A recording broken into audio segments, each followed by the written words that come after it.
Today's daf we're going to be learning is Zevachim daf Lamed. This is the daf for Shmini Atzeret in Chutz La'aretz, Shmini Atzeret in Simchat Torah in Israel. Simchat Torah is turned into a complicated day, as we all know, being both a holiday and a day of remembrance. So today's daf is dedicated to the memory of those who were tragically murdered 2 years ago. May our learning be an aliyah for their neshamot, a tribute to their lives and a reflection of the strength and resilience of our people in the face of the unimaginable pain we have all experienced since that day.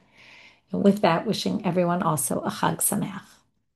Okay, we're going to get started with a review of the Mishnah. We saw in the Mishnah there was a machloket. Specifically, we're going to focus on the machloket between Rabbi Yehuda and the rabbis about whether according to Rabbi Yehuda, if you started with a machshava of chutz lismano and then went to chutz limkamo, that will actually be pigul because you started with a pigul machshava. According to the rabbis, if you have a combo, even if you started with the pigul case and then you went to chutz limkamo outside the space, we're going to say the whole thing is disqualified for other reasons, and therefore it's not pigul that you're going to have karet associated with it.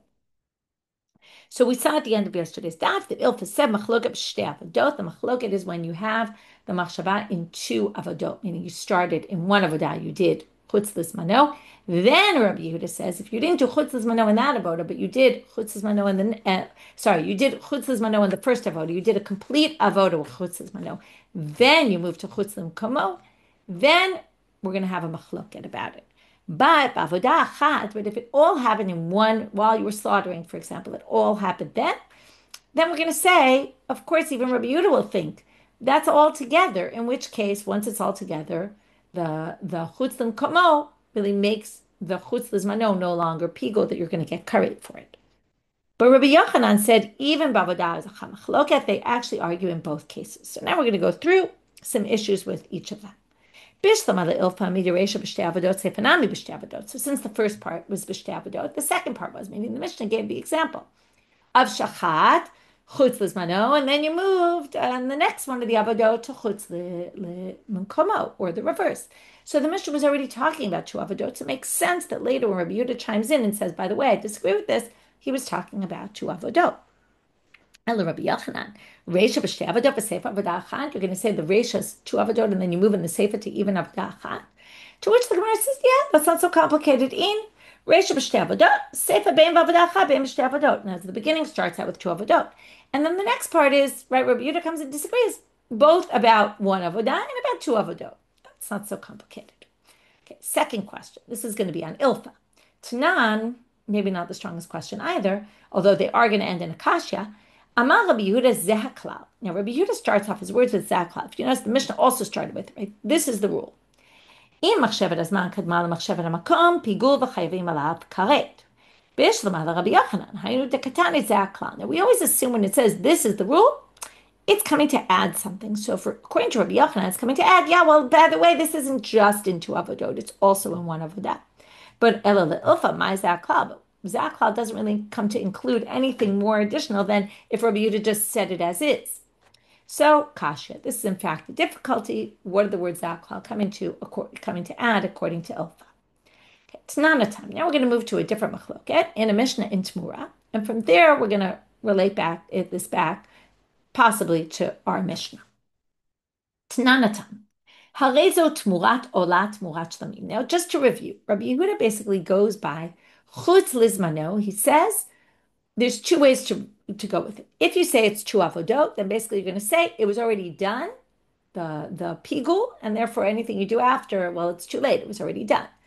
Or you say, if it was all in one avodah, and the machloket's even in one avodah, according to Rabbi Yochanan, then you're going to say, what Rabbi Yehuda is saying is tfos lashon rishon. When you say two contradictory things, we go by the first thing you said. So you said chutz lizmano and chutz l'mkamo. The chutz lizmano is the one that's relevant. We ignore what happens after that. That's if we say it's all in one avodah. So this concept of tfos lashon rishon comes up in a machloket with Rabbi Meir and Rabbi Yosi. And we're going to see that Rabbi Meir seems to match Rabbi Yehuda, although we're going to see two explanations of this machloket. So it's not a time. It says in the Mishnah, Harezo tmurat ola, tmurat shlamim. You have three animals in front of you. One you designated for an ola, a burnt offering. One you designated for a peace offering. And the third, now you come and say, oh, this one is in place of my ola. And then you say that it's in place of my shlamim. Now, it can't be in place of both. So what did you mean? And what do we go by? According to Rabbi Meir, Habezo Tmurat Ola Divrei Rabbi Meir.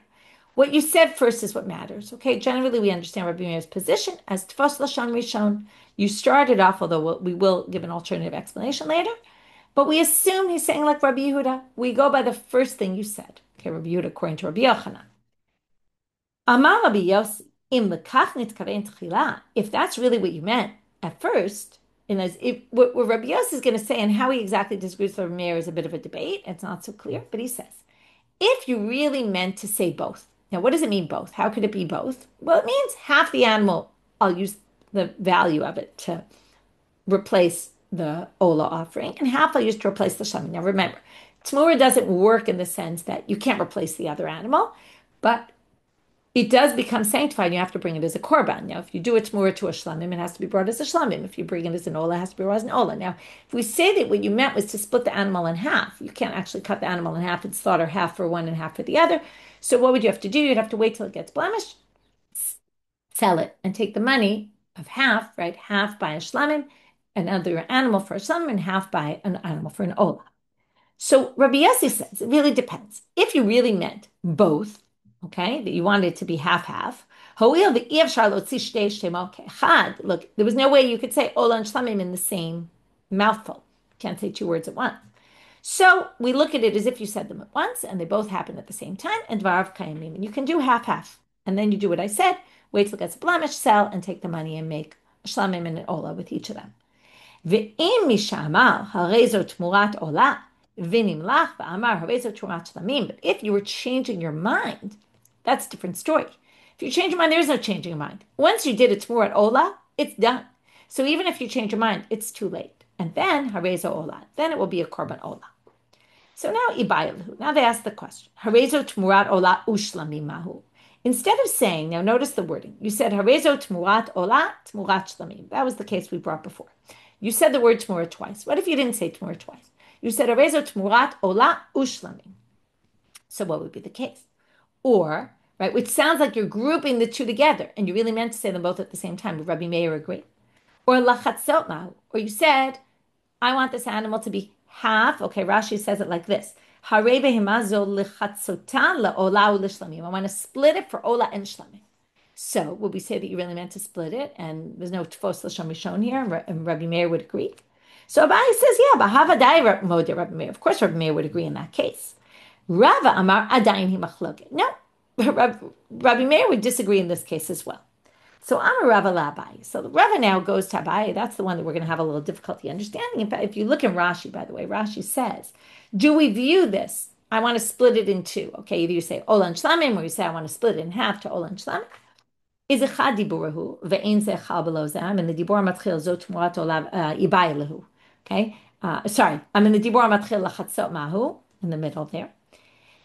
O Dilma, right? So it's chadibur, it's one speech, and enzo chablozo, one won't happen unless the other, because you're basically saying half this, half that. Or maybe kevan de pashta bapalga, but maybe you said I want half to be ola first. Now, once half of it's ola, the whole thing becomes ola, because each part of the body, right, is dependent on the other. You can't like just cut the animal in half and it won't survive. So one half follows the other half. So once the first half happened, if it happens first, the ola part, because you said it first, then it'll spread to the whole animal, and then you'll have a case where you already made that shlam ola, and you can't now turn it into a shlam. So that's really the question. So Rava says to Abaye, L'didach ta'amar b'ha v'adai modeh Rabbi Meir. According to you, you said for sure Rabbi Meir agrees. Hare shchita dilchi lechatzota mi'uplike. But in shchita, now if you do them both in the time of shchita, what do we learn? Shchita, we said they argue. Okay, now in shchita, it's like lechatzota mi'uplike. Okay, so now why is that? So first of all, why is shchita like lechatzotami? So first of all, Rashi says, hare shchita.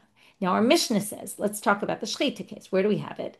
Where do we have this split in a shchita case? Le'echol kezayit lemachal kezayit b'chutz. And that they have a debate about, because that's in the Mishna, and then Rabbi Yehuda comments.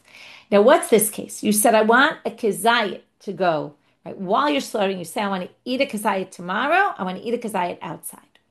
And Rabbi Yehuda disagrees. So that's the shchita case. While you're slaughtering, you say, I want a kazayit of this and a kazayit of that. Now, why is this the same as lechatzot?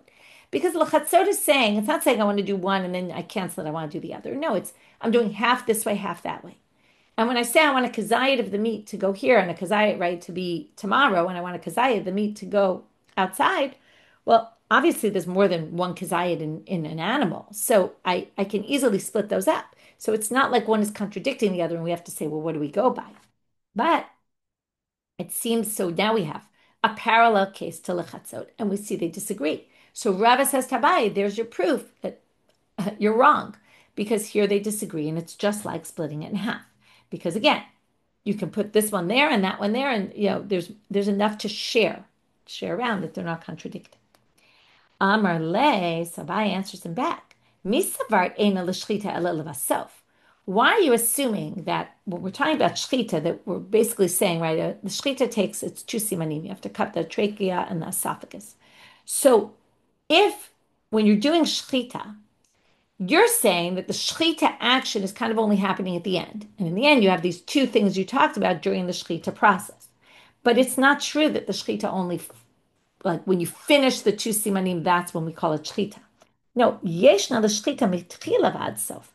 There's process in the shchita. You start by one siman, then you continue with the second siman, and each one is significant in and of itself. And Rashi points out there's this concept called mifaglim bechatzi matir. You can have a pigul action in half of a matir, meaning in an element of shchita, like half the shchita, which is slaughtering one siman. If while you're slaughtering one of the parts, either the esophagus or the trachea, you have a pigul machshava, that makes it pigul, even though it's only in part of the shchita. So that's because Yeshem Shchita B'tchilat Sof, it starts from the very beginning. We call that Shchita right away. And Mishnatenu, the case in our Mishnah where it's Kazayit Chutz Lizmano and Kazayit Chutz Limkomo, right? Kazayit, tomorrow I'll eat, and tomorrow, and a Kazayit I'm going to do outside the place. That's the Amar Siman Rishon Chutz Lizmano and Siman Sheni Chutz Limkomo. You could explain the Machloket in the Mishnah, Abaye says, as each one happened in a different part of the shchita. So that means that already when you did chutz lizmano, that was like a complete action. Even though it wasn't, it was a half an action, but you can add pigul in a half an action. So that was already a done deal. It's already pigul, and only after you did chutz lizmano, that's irrelevant because it's already pigul. It's too late to change it. But that's only because you could split shchita in half. But if it was all in one action, that wouldn't be the case. And right, maybe they wouldn't argue, and that's what Abaye was trying to say. If you said it all at once, right, where you could do half, like the lechatzot or like the shchita, then maybe Rabbi Yehuda wouldn't disagree. So that would match Abaye. So now they bring another question on Abaye. What about kmitza? If I take the kmitza, and while I'm taking the kmitza out, right, I put my fingers in the dough, the Kohen does that, and he has this machshava that he's going to eat, he's going to burn half of it on the altar tomorrow and burn half of it outside the place. That's like lechatzot, because he could say, or a kazayit of it, right? He could say, I'm doing one kazayit tomorrow and one kazayit outside this place, and that could be split. And they argue in that case. How do we know they argue? Because it's a Mishnah, minachot. Okay, it comes up in minachot that they argue about this. And there you can't say there's two different parts of the process in the komets, because there is no process there. It's one action. It's not like two simanim of slaughtering. So hatamnami de amar komets mincha chutz lizmano, komets levona chutz limkomo. So they find a case, because the komets has two different elements to it. In a mincha offering, many of the mincha offerings, not all of them, besides bringing this mincha, this meal offering of fine flour mixed with oil, they also put frankincense, and you also take a kometz of the frankincense. Okay, you put frankincense in a bowl and then take out a few fingers full. So now we have the case where we're going to say in kmitza, maybe the case they argue is again where there's two actions. He did the kometz of the mincha and had a thought, I'm going to do it outside the time. I'm going to burn it on the altar outside the time. And then he said, I'm going to take a kometz of levona and I'm going to burn it outside the azara. And then we could have a parallel case and say that maybe is the case they're arguing about, but they don't really argue in a case where there was just one action supporting Abaye. But they said, but the comments of the mincha, the sinner, that's the sliding scale offering when you bring a mincha, if you don't have enough money, there is no levona. And there, they also have a machlok. Now, how do we know they also have a machlok? We don't really. We just assume. So one possible answer is lo pligi. They don't argue in that case. A second possible answer is Amar Rav Ashi, Imtim Salom or Pligi. If you want to say they do argue in that case, I'll find you a case. Pligi b'psiot. Just like slaughtering has different parts, every step you take of bringing the mincha to the altar is also considered an action. So if in each step he had a different thought, first chutz lizmano, we can say that's a chatzi matir, and mafaglim b'chatzi matir, we make a pigul from half an action, and then when you did the next step, for chutz l'mkomo, it's too late because it's already pigul. So that's another way to resolve this difficulty against Abaye. And now we just end the section by Rav Shimi bar Ashi matne kid Abaye and Rav Yehuda bar Nata matne kid Rava. Okay, so Rav Shimi bar Ashi rules like Abaye, that basically we're going to view this Ola and Shlamim as one dibor, okay? And Rabbi Meir would agree, right? And the Tmurat Ola Ushlamim or Lechatzot, right? That Rabbi Meir would agree that there's no machloket, Rabbi Meir would agree with Rabbi Yosi that we're going to view this as one dibor. Okay, and he doesn't disagree. And according to Rava, he does disagree in this case as well. Okay, we view this as two separate things because, right, even though it's one dibor, right, we said the ola kicks in first and then it spreads to the whole animal and then you can't do shlamim anymore. Okay, now we're going to continue along the issue of Rabbi Meir. And if you notice before, we compare Rabbi Meir to Rabbi Yehuda. And that's going to come from what Rav Dimi said. But we're going to see that Abaye disagrees. Ki ata Rav Dimi amar Rabbi Meir b'shitat Rabbi Yehuda amra. Okay, when Rav Dimi came from Israel to Babylonia, he said Rabbi Meir and Rabbi Yehuda really were in the same boat. They both said Tfos l'shon rishon. We go by the first thing you say. Now amra, right? Okay, so he said amar Tfos l'shon rishon. Okay, how do we know this? Ditnan, it says in the Mishnah, amar Rabbi Yehuda zaklal im machshavet hazman kedma machshavet hamakom pigul v'chayavim alav karet. We go by the first thing you say, Tfos l'shon rishon, and that matches Rabbi Meir. Turning now to Amud Bet, Amar le Abaye, he says, what are you talking about? V'hama Rabba bar Yochanan, Rabbi Yochanan, ki magat lehu Rabbi Meir Rabbi Yosi b'hadi adati lo pligi. If you look and you try to put Rabbi Meir and Rabbi Yosi together, you're going to see that they don't really disagree. Okay, now we're going to go back and try to re-explain this machloka of Rabbi Meir and Rabbi Yosi. We thought before that the machloka was Rabbi Meir says Tfos l'shon rishon, and Rabbi Yosi says no. Potentially, you can look at it if the person really meant to say both at the same time. It doesn't matter that they first said Ola and that came out of their mouths first. No, we say we're going to view it as if he meant to say them both at the same time, right? Only if it's clear that he changed his mind, that's a different story. But now we're going to understand this a little bit differently. So first of all, the Gemara says, "V'lo pligi, v'hamiflek pligi." How can you possibly say they don't argue? They clearly argue. We brought them as two different opinions. So Amarle, a very interesting line. You could call this very deep, or I don't know, maybe not deep at all. Pligi b'mai de pligi. But low pligi, low pligi. They disagree about what they disagree about. They don't disagree about what they don't disagree about. Okay. In other words, what they're really trying to say is they're closer than you thought.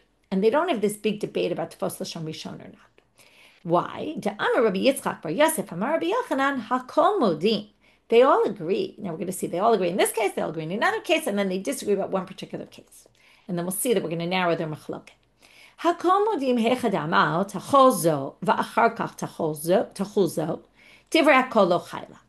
both agree, and that's clear from the end of Rabbi Yosi, that if they said, I want it to be Ola, and then you say, oh, I changed my mind, I want it to be Shlamim, or I want Shlamim to kick in after the Ola kicks in, for sure, just the Ola kicks in, and there's nothing after that, because once it's sanctified as an Ola, you can't sanctify it as a Shlamim. And they both agree, lo tachul zo elen ken chalazo, if you depend on one on the other. This is not going to be an ola, until, right, a temurah of an ola, until it also becomes a temurah of a shlamim. Then you're clearly depending one on the other, and they're both going to kick in at the same time. And then when they kick in at the same time, half the animal is going to be a temurah for an ola, half will be a temurah for a shlamim, and then again you'll have to wait till the animal gets a blemish, sell it, take the money, go buy new animals, 2 animals, and sacrifice them. They all agree about that. Ki pligi da amar tmurat ola tmurat shlamim, which was the case we saw, but now we're going to say the machlok is very specific. Rabbi Meir sabal. Now the whole question is going to be, why did you say tmurat ola ushlamim? Why did you say tmurat ola tmurat shlamim? Why did you say it twice? So Rabbi Meir holds midahavale lemeimar tmurat ola ushlamim. You should have said ola and shlamim if you wanted both, and instead amar tmurat ola tmurat shlamim. But instead you said, I want this tmurah of an ola and then tmurah of a shlamim. Shma mina mahadar kahadar. It must be you changed your mind. So Rabbi Meir views this as a change of mind, not Tfos l'shon rishon. He views it the way Rabbi Yosi said at the end, that if you change your mind, well, it's too late. You can't. Once you say Tmurat Olah, it's a done deal. So he agrees conceptually with him. The difference is, why did you say Tmurat Ola Tmurat Shlamim? Rabbi Meir says it must be you change your mind. Rabbi Yosi has a different way of viewing it. Rabbi Yosi says, Iyamar Tmurat Ola Ushlamim. If you said Tmurat Ola Ushlamim, I would have thought, just like Rabbi Meir thought, Hava Mina Palga Tmurat Ola Upalga Tmurat Shlamim. I would have thought you meant half you wanted to be the Ola, half the animal you wanted to be a Shlamim. But Lahachi Amar Tmurat Ola Tmurat Shlamim. What did you try to say when you did Tmurat Ola Tmurat Shlamim instead of saying Tmurat Ola and Shlamim? Lememra de Kula Ola v'Kula Shlamim Havi. What you really tried to say is, and you can't do this, but what you were trying to say is, I want the whole animal to be an Ola, a Temurah for the Ola, and I want the whole animal to be a Temurah for the Shlamim. Now you can't really do that, but you thought maybe you could somehow do that. You wanted it to kind of cover both. So, since you can't do that, the only thing you could do is split it 50-50. Okay, but you thought. So in the end, again, Rabbi Meir is going to say the reason why you said it, again, was you must have changed your mind. Change of mind means it's Ola. But if you were really trying to make both, right, Tmurat Ola, Tmurat Shlamim, Rabbi Yosi says you're actually trying to make the whole thing an Ola and the whole thing a Shlamim, and that's why you use the word Tmurat twice. And in that case, what we do is, right, you're going to basically make half-half because you can't make the whole thing. So if both are going to kick in at once, well, it's going to be half-half. Okay, and that's their one particular disagreement. But it doesn't have to do with Tfos Lashon Rishon at all. And then Rabbi Meir doesn't match Rabbi Yehuda, and that's how Abaye explains it. So now, what does Rav Dimi respond? Amar le, hu amar lo pligi, v'ana mina pligi. Okay, you're quoting me Rabbi Bar Bar Chana, the Rabbi Yochanan, who said they don't argue, but I think they do. I have a different way of viewing this. And you can have your way, you go with Rabbi Yochanan, I have my way. And that's how we end up with two different interpretations of this machlok. Amar Ula v'item Rav Shaya. Now we're going to have a question about the nusach in the Mishnah, and this is going to have certain relevance. It's similar to what we were just talking about. So either Ula said it or Rav Shaya. Efshar yandin chavre bavlai kazayit kazayitnan or kazayit bikazayitnan. So he says, is it possible my Babylonian friends know whether the Mishnah is a case of kazayit without a vav in between, which is actually the way it appears. And our Mishnah it said lechol kazayit b'chutz kazayit lemachal. Okay, where you said I want to eat a kazayit of it outside, a kazayit of it tomorrow, kazayit outside. Or is it kazayit tomorrow and a kazayit outside? Is there a vav there? Why is the vav important? Because a vav is a connector word. Just like we saw before, ola ushlamim. If you say the vav, we're going to connect them. And then if the wording of the Mishnah is kazayit, the way it appears by us, then we're going to say they have a machloket. But it could be Rabbi Yehuda would agree in kazayit bikazayit that it's going to be, actually, according to Rabbi Yehuda, he's going to agree with Tanakama that it's all just one lump, which means we're not going to call this pigul because it also has chutzlim komo, right, outside its location. So that's the question. If we say it's kazayit bikazayit, then even in kazayit bikazayit, Rabbi Yehuda is going to disagree, and obviously in kazayit. So let's read it inside. Kazayit tnan or kazayit bikazayit tnan. Now here they're going to go through the possibilities. If you say kazayit tnan without an end in between them, aval, then what would you say about kazayit v'kazayit divrei hakol eruv machshavot havi? Everyone's going to agree that that's two machshavot that get combined together, and then there's no pigul. Or Dilma, or a second side of the argument is kazayit ukazayit tnan.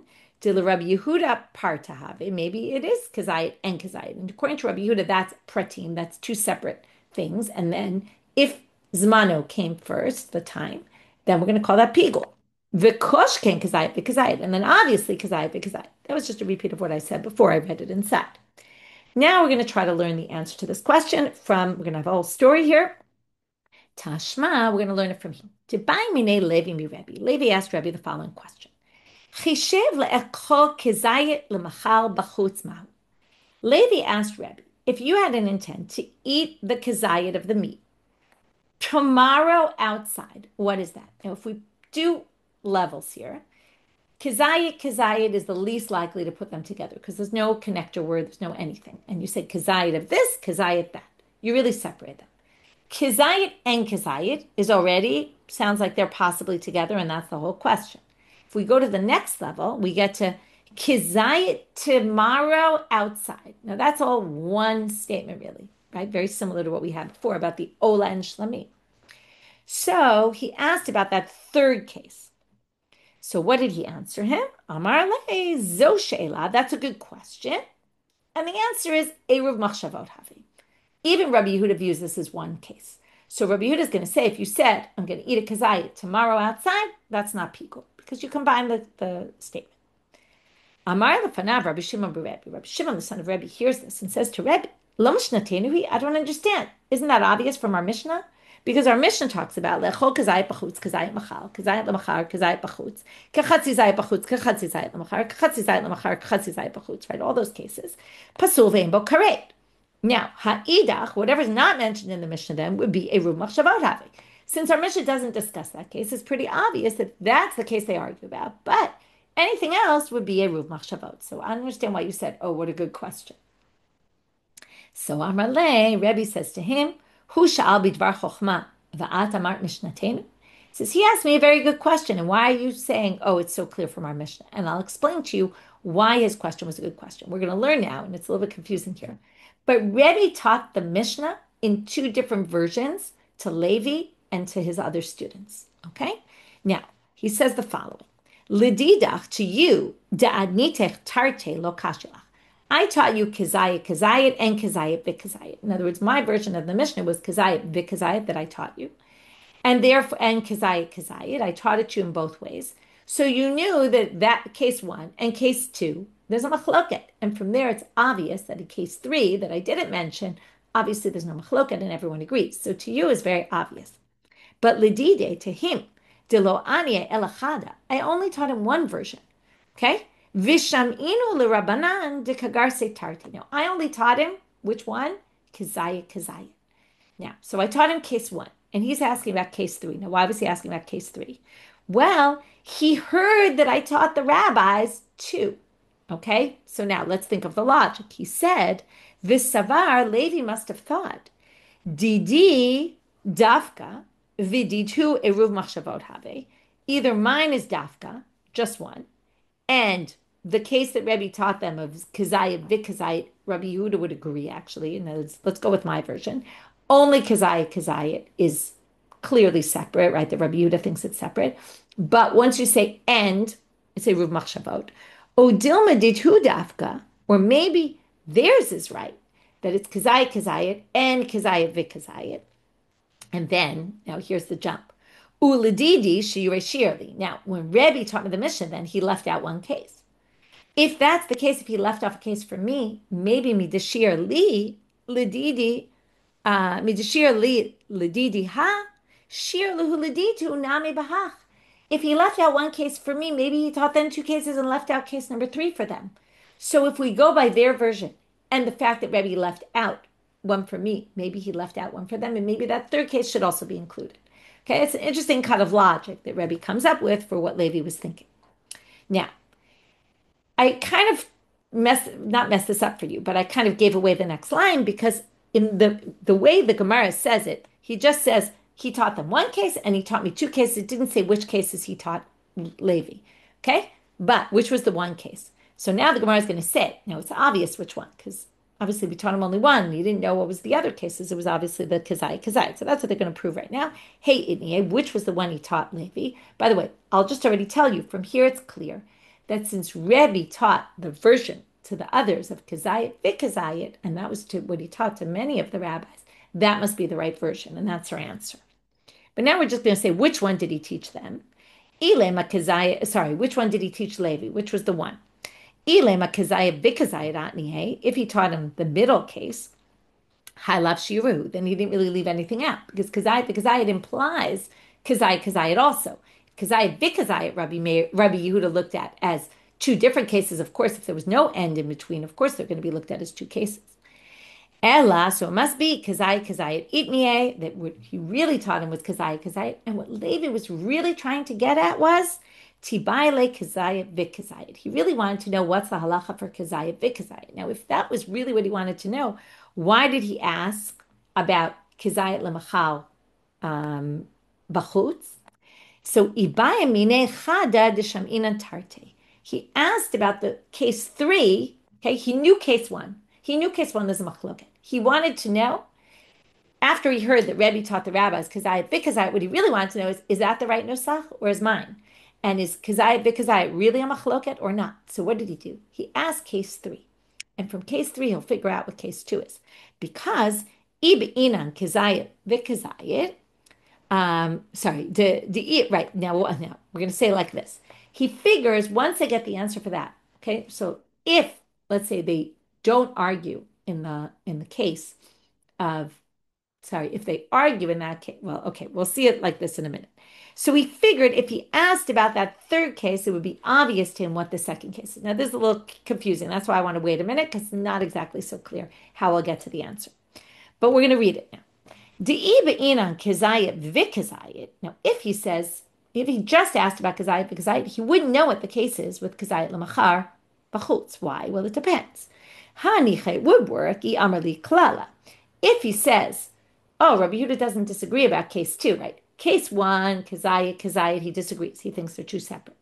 Case 2, they all agree that it's together, right? And therefore, there's not going to be pigul here. Obviously, in case 3, right? If in case kazayit and kazayit, then obviously in case 3, kazayit tomorrow outside is clearly going to be all combined according to Rabbi Yehuda.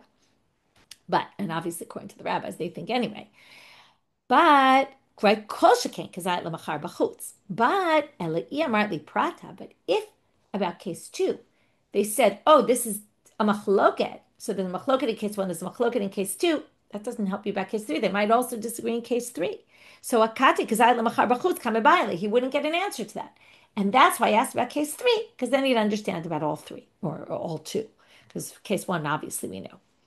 So the Gemara says that's not really true, though, and that's why I waited for this, because it's not exactly the case. Depends what he answered. Ihachi hashtanami. Also, you could say the same thing with case number 3. It won't necessarily be clear. It depends what the answer is. Hatinachi would work. Prata. If he said Rabbi Yehuda thinks they disagree about that case as well, case 3, well, then and they disagree about case 1, then obviously it's clear about case 2, right? Koshken kazayit v'kazayit. But Ela Iamart klala. But if he said, which is actually what he did say, then it's a klala that even that case, Rabbi Yehuda doesn't disagree. He thinks it's all one, right? Even in that case, he agrees with the rabbis that we're going to view this all as one, and there won't be pigul here, even if you started with chutz l'zmano. But in kazayit, yes. What about kazayit v'kazayit? We don't know, right? In kazayit, he'll disagree. Case number 1, he'll disagree. Case number 3, he'll agree with the rabbis. What about akati kazayit ukazayit mebayle? We still don't have an answer about kazayit v'kazayit. So the Gemara answers. We'll go a bit into tomorrow's daf. Im kain mirtach uratach. He says, well, if kazayit v'kazayit also was the same as machar b'chutz, okay, that it's going to be, obviously Rabbi Yehuda doesn't disagree, then he would get very angry at me. If I ask a question about case 3 and case 2 already, Rabbi Yehuda doesn't disagree with the rabbis, he'll get angry with me. He'll say, Hashta kazayit kazayit klala. Already in kazayit v'kazayit, we view that as one case. Kazayit l'machar b'chutz mebayle, you're asking a question about case 3.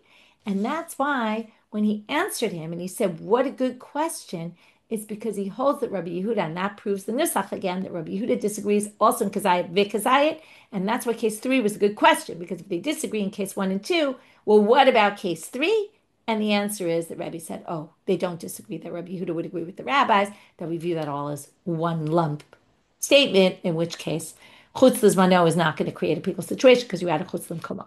Okay, so that was all a long-winded way to get to the nusach and the Mishnah, according to Rabbi, was kazayit v'kazayit. Remember, Rabbi's the one who put together the Mishnah, so he's the best person to ask.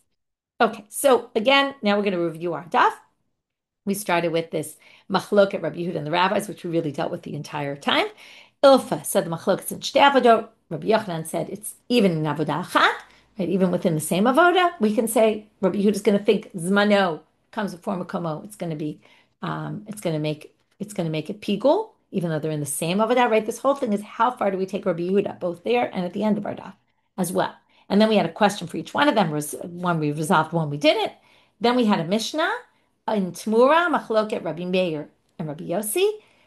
Is Rabbi Meir like Rabbi Yehuda? Rav Dimi thought so. Abaye didn't think so. Rav Dimi thought that Abaye thought that Rabbi Meir and Rabbi Yosi actually were much more similar than we thought they were, and it's not all about Tvos L'Shon Rishon.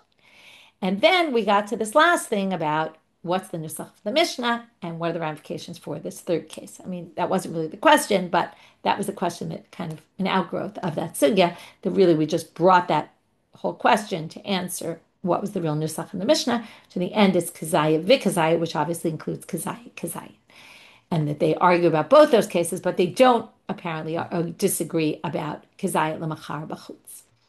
Okay, with that, we'll finish for today. Wishing everyone a chag sameach and a meaningful day.